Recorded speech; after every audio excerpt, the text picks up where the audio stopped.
So there's a lot I could say about it, but I think I've said enough to give you something to think about and to make some changes. See, so go around and watch for resentment. Never mind other people, never mind what they did, never mind what they're doing.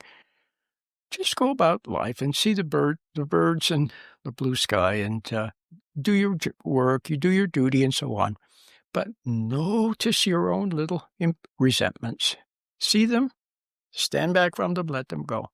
See your own little impatiences. See, and your own little judgments. See it.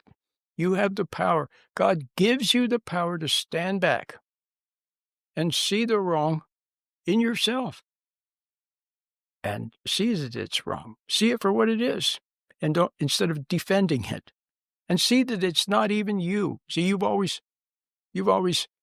defended it because you thought it was you. Actually, it was it. This wrong. What Paul said. He said, "The good that I would do, I don't do, and the wrong that I don't want to do, I do." And he said, "I come to the inescapable conclusion that it's the sin that made a home in me that's doing it."